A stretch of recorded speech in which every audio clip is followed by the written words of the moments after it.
Polski Ład to widzimisię rządzących, jeszcze mocniej skłóci Polaków. Awaria bełchatowa, TVP milczy. Startują studia Jano-Pawłowe. Niesłychana skuteczność policji rozpędziła jednoosobowe zgromadzenie. O tym m.in. powiemy dziś w programie w telegraficznym skrócie. Czwartek, 20 maja, Maciej Orłoś. Zaczynamy. Tradycyjnie na początek chciałbym pochwalić rząd Zjednoczonej Prawicy za słuszną decyzję. Tym razem w kwestii programu odbudowy polskiej gospodarki. Jak wiadomo, program miał się nazywać Nowy Ład, ale w ostatniej chwili został zmieniony na Polski Ład. Polski Ład. To doskonała decyzja, bo Polski Ład znacznie lepiej oddaje nasz swojski charakter tego przedsięwzięcia. Jest napisany na łapu-capu, skrojony tak, by Polaków ze sobą skłócić i przede wszystkim opiera się na widzimisię rządzących. Skąd wiem, że chodzi o widzimisię? Stąd, że dopiero po ogłoszeniu Ładu rząd zaczął jeździć po kraju, żeby go konsultować. Jak wyglądają spotkania w terenie z wyborcami PiS-u, to już wiemy z kampanii wyborczych. Za delegacją polityków jeżdżą autokary z mało znanymi działaczami samorządowymi, którzy udają tak zwanych lokalsów, by w rzeczywistości być zwykłymi klakierami. Także jakichś spektakularnych efektów tych rzekomych konsultacji raczej bym się nie spodziewał. Skąd wiem, że ma Polaków ze sobą skłócić, albo inaczej skłócić jeszcze bardziej? Bo plany dotyczące reformy podatkowej i pomysły na mieszkalnictwo skierowane są przede wszystkim do osób, które stanowią elektorat Prawa i Sprawiedliwości. Te osoby zyskają znacznie więcej i to niekoniecznie dlatego, że są obiektywnie mniej zamożne. W polepszaniu sytuacji osób mniej zamożnych nie ma nic złego oczywiście, choćby i głosowały na PiS. Sęk w tym jednak, że to są akurat ci mniej zamożni, którzy głosują na PiS. Jak to odróżnić? Bo wyborcami prawicy są przede wszystkim mieszkańcy małych miast i wsi. Co prawda ich średnia dochodów jest mniejsza niż mieszkańców dużych miast, ale jednocześnie koszty życia są znacznie niższe. Na przykład w Warszawie cena mieszkań to średnio ponad 10 tysięcy złotych za metr kwadratowy. Średnia ogólnopolska jest o 1/4 niższa. Ale reforma podatkowa, a szczególnie likwidacja ulgi z tytułu wpłacania składki zdrowotnej, zdaniem ekspertów, może najbardziej uderzyć w osoby zarabiające powyżej średniej krajowej, ale jeszcze nie przekraczające nowego progu podatkowego dla najbogatszych, wynoszącego 120 tysięcy złotych rocznie. Dodam, bo to jest ważne, 120 tysięcy złotych brutto. To są osoby, które powiedzmy w Łomży łapią się do wyższej klasy średniej, ale w Warszawie, i to nie przez snobizm warszawiaków, są wprawdzie w klasie średniej, ale raczej niższej. Ale po co się nimi przejmować? Przecież i tak w większości na PiS nie głosują. Nawiasem mówiąc, pomysły mieszkaniowe PiS-u pokazują, że żaden z tego ich ładu nowy ład, ale całkiem stary, oparty na wsparciu lobby deweloperskiego. Właśnie to lobby skorzysta najbardziej na dopłatach do kredytów, wkładach własnych gwarantowanych przez państwo itd. Najlepszym dowodem na to jest gwałtowny wzrost cen akcji spółek deweloperskich na warszawskiej giełdzie tuż po ogłoszeniu Polskiego Ładu. Analogiczną sytuację można znaleźć w przypowieści z Ewangelii według nie całkiem świętego Maćka. Był raz sklepikarz i 2 głodnych parobków. Sklepikarz miał tylko tyle jedzenia, by zaspokoić głód jednego z potencjalnych klientów. Dlatego mógł ustalić dowolnie wysoką cenę, byle tylko parobkowie nie uznali, że wolą umrzeć z głodu, niż się wykosztować.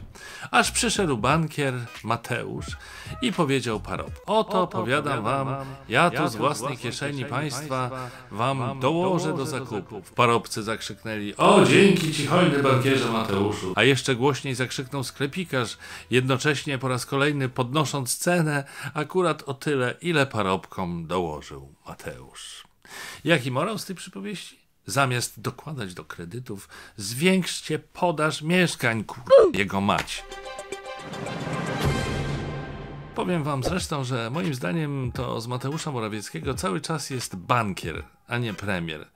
A Jarosława Kaczyńskiego ostrzegam, że chyba Morawieckiemu się włączył tryb doradca Platformy Obywatelskiej, bo w kwestii wieku emerytalnego jakoś rząd przebąkuje o powrocie do jego podwyższenia. Co prawda po dojściu do władzy Zjednoczona Prawica triumfalnie wycofała się z bolesnej reformy, ale dziś widać jak na dłoni, jak na dłoni, że rząd kombinuje, jakby tu jednak Polaków zachęcić do dłuższej pracy. Z tymi reformami to w ogóle jakoś im idzie średnio. Zmiany w wymiarze sprawiedliwości miały skrócić postępowania, a wydłużyły.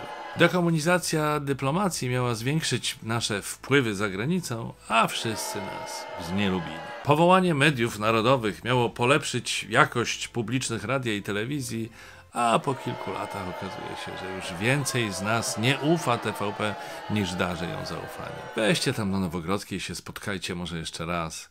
Przegadajcie ten Polski Ład, prześpijcie się z tym, zapytajcie ludzi, co o tym myślą, także paru ekspertów, bo znowu wyjdzie jak zawsze. No dobrze, trochę się rozgadałem, ale to ważne, więc mam nadzieję, że wybaczycie. Teraz krótko w ekspresowym tempie o innych ważnych wydarzeniach, bo było ich niemało, choć jeśli czerpiecie wiedzę z TVP, to się o nich niekoniecznie dowiedzieliście. Na przykład o ogromnej awarii elektrowni w Bełchatowie, która odpowiada za produkcję 1/5 krajowego zapotrzebowania na prąd. Elektrownia należy do państwowej spółki PGE, ale jestem pewien, że za awarię i tak odpowiada rzecz jasna opozycja.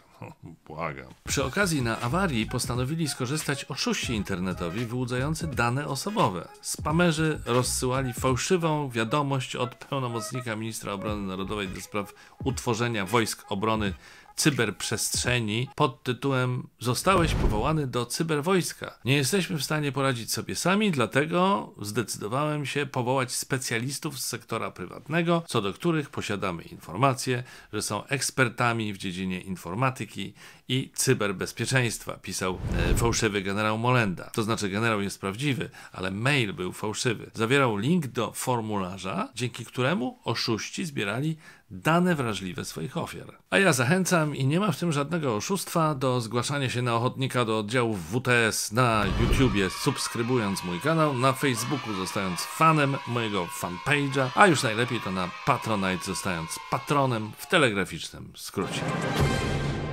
Żeby oddać sprawiedliwość portalowi TVP Info, to co prawda o awarii w Bełchatowie napisał dopiero jak już ją prawie naprawiono, ale najważniejsze, że poinformował o znacznie ważniejszym zdarzeniu. 18 maja, w 101. rocznicę urodzin Karola Wojtyły, rozpoczyna się rekrutacja na roczne studia Jano-Pawłowe. A można, jak najbardziej. Jeszcze jak? JP2 Studies w Instytucie Kultury Świętego Jana Pawła II na Papieskim Uniwersytecie Świętego Tomasza z Akwinu w Rzymie, donosi portal. Ponieważ dowcipy o pieczeniu kremówek i śpiewaniu barki nasuwają się same, to już dalej nie będę tego komentował. A studentom życzę powodzenia i żeby nie spali na zajęciach. Zachęcam też ministra Czarnka do udziału w rekrutacji na te studia. Może będzie miał mniej czasu na przekminianie, co by jeszcze pieprzyć w polskim systemie edukacji. Niestety ostatnio miał chyba za dużo wolnego czasu, bo w związku z nowym ładem, z polskim ładem, wymyślił zmiany w nauczaniu historii. Zgadnijcie jakie? Więcej żołnierzy wyklętych, to oczywiste, ale ma być też o przemianach Unii Europejskiej, między innymi o tym, że z tworu praworządnego stała się tworem niepraworządnym. To własne słowa Czarnka, wygłoszone na antenie Radia Wrocław. A ja mam nadzieję, że Przemysław Czarnek jako minister jak najszybciej sam przejdzie do historii. Z wybitnych osiągnięć naszej wspaniałej, praworządnej ojczyzny, gdzie praworządnie wszyscy są oczywiście równi wobec prawa, warto wymienić to, że jesteśmy najgorszym krajem w Unii Europejskiej, jeśli chodzi o równouprawnienie osób LGBT według rankingu Międzynarodowego Stowarzyszenia Lesbijek, Gejów, Biseksualistów, Transów i Interseksualistów. Ale nie martwmy się. Jeszcze gorsi w Europie są nasi naturalni sojusznicy, Rosja i Białoruś, a nasi zawzięci wrogowie, tacy jak Stany Zjednoczone, Wielka Brytania, Francja, Kanada, Czechy, Włochy, kraje skandynawskie, w sumie ponad 40 państw, głównie zachodnich, rękami swoich ambasadorów napisało ostatnio list otwarty do Polaków o potrzebie poszanowania osób o innej niż heteroseksualna orientacji. Ale co się będziemy przejmować? Nam bliżej do Rosji i Białorusi. I co ja na to? No, mogę tylko powiedzieć naszym rodzimym homofobom tak. To z kim przestaje, tak im się staje. Mam jeszcze ostrzeżenie. Kiedy wyjdziecie na ulicę, uważajcie, by przypadkiem nie iść w pojedynkę. Istnieje poważne ryzyko, że zatrzyma was policja za udział w nielegalnym zgromadzeniu. Jak donoszą media, kilka dni temu nasi dzielni funkcjonariusze zdecydowanie, odważnie, bohatersko wręcz zlikwidowali niezarejestrowaną pikietę pod warszawską kolumną Zygmunta. Jedyny jej uczestnik został zatrzymany. Na transparencie miał napisane: Nowy Polski Ład równa się Trybunał Stanu. Ale to z pewnością nic nie miało do rzeczy. Na zakończenie część muzyczna, a w niej Antek Orłoś, który zgromadził się nielegalnie w celu jednoosobowego przedstawienia wam młodego artysty. Antosiu, witam cię bardzo serdecznie. Witam bardzo Państwa serdecznie. Dziś w dziale muzycznym zaczynamy od bardzo ważnego ogłoszenia.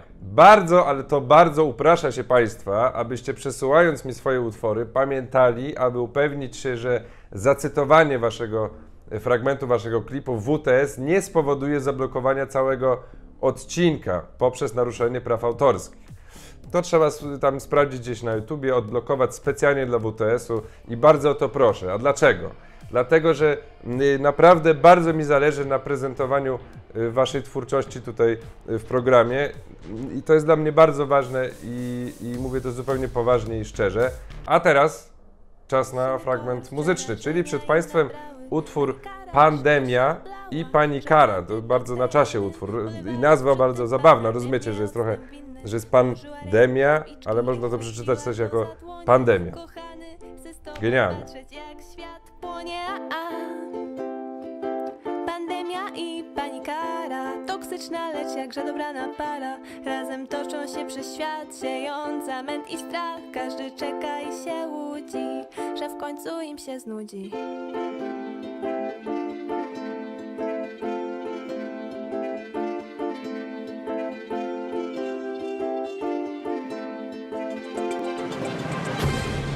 Czyli tak, Orłoś, jak zwykle jazda na jedną nóżkę. Ładujemy w ten rząd nawet jak coś robi.